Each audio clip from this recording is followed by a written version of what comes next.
Hello, my name is Gux, Gooks, or hee hee hee hee hee ha ha hee hee. Today, I'm going to be showcasing the 109 F4. This plane is absolutely amazing and broken, but only if you know how to use it. Today, I'll be showing you how to kill the entire lobby and a little extra. This video is going to be basically an analysis of my decision making throughout the game on my recent 32-0 109 kill streak. While you may not benefit from every single little detail I mentioned today, a lot of things like situational awareness or things I'll mention later are very important and will translate to all playstyles. Now, in this game, I honestly play pretty poorly. I make tons of overcommits and miss tons of shots. I end up getting chased down a lot. I'm going to be playing boom and zoom and fighting outnumbered with maybe 3 to 4 enemies at a time sometimes. Now, this is a pretty old game, and some of the decisions I make are really terrible, so I'm going to point those out as we go. I think you guys could learn a lot from my mistakes and perhaps get into the art of spawn camping. So, what you've been seeing in the background, I've climbed up, took out some bombers, and made my way to the enemy spawn since nobody on the enemy team decided to climb. All things considered, this isn't the best start. Preferably, you want to kill some fighters to disrupt their team, but killing bombers is also fine. Now here, another bomber spawns, and there's nobody around, so I take the opportunity. I make sure to regain my altitude in case somebody spawns. This will be a quick moment of downtime before the actual fighting begins. During these moments of downtime, it's important to reload your guns, like I just did, and check your surroundings to be in a good place to attack.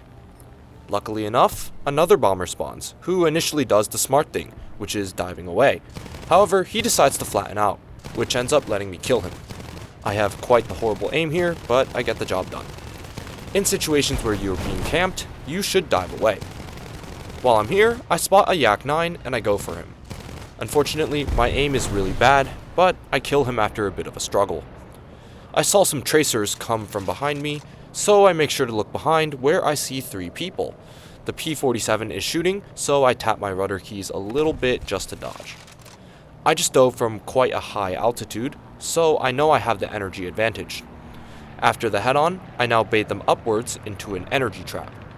Unfortunately, the A-36 does end up damaging me slightly, but I'm able to energy trap all 3 of them afterwards. After see all of them stalling out, I close my loop to easily kill them.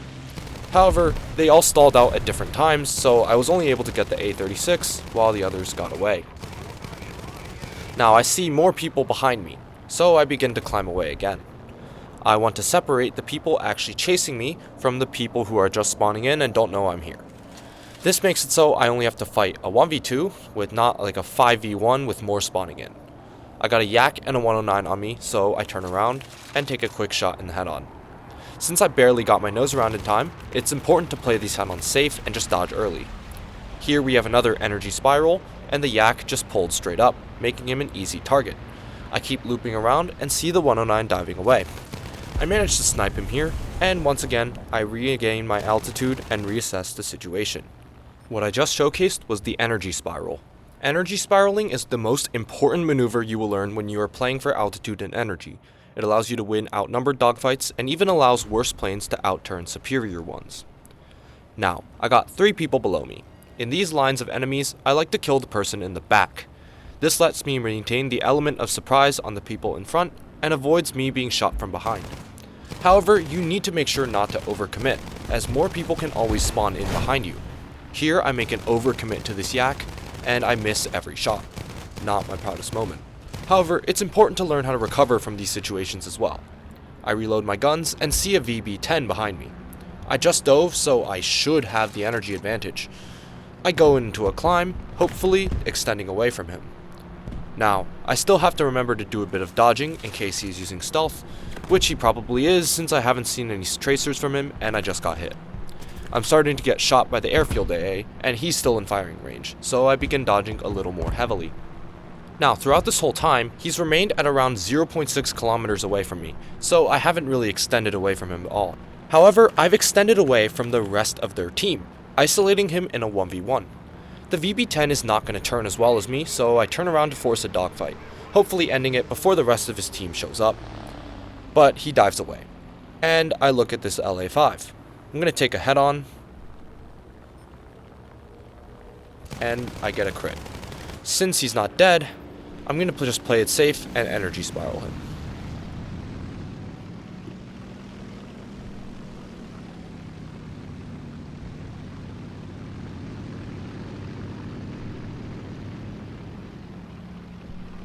Now usually the energy spiral is a pretty simple maneuver and pretty safe, but it was pretty risky doing it so close to their spawn, and now a P400 is shooting me with a MiG-3 close behind.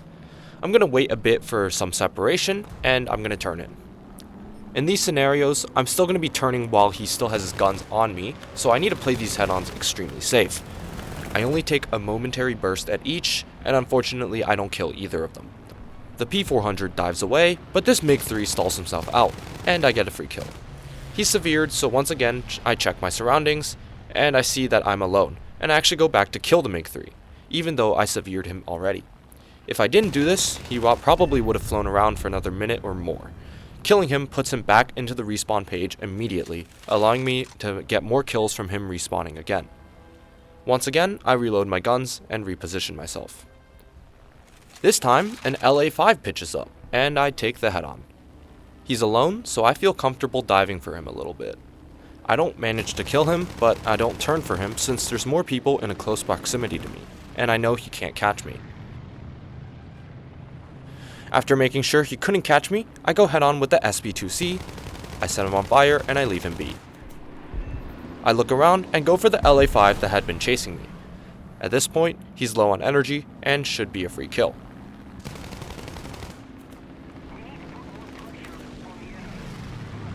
I go for a quick loop and kill him since he literally stalled himself out. While I'm shooting him, an I-16 appears and I kill them both in one dive. And once again, I'm going to take a bit of a breather and reset. Here, a bunch of people just spawned and I head on the Yak. I severe him and pull back in for the two others. I kill the I-16 and once again, I make a huge mistake. I overcommit to this 109, I miss him completely, and I see 4 people chasing me. I make sure to dodge the rounds and begin trying to gain separation. There's no way I can win this fight if I were to turn around right now, so running away and hoping some people pull off is my only hope. However, since the SB2U gets the bomber spawn, he has more energy and he's catching me.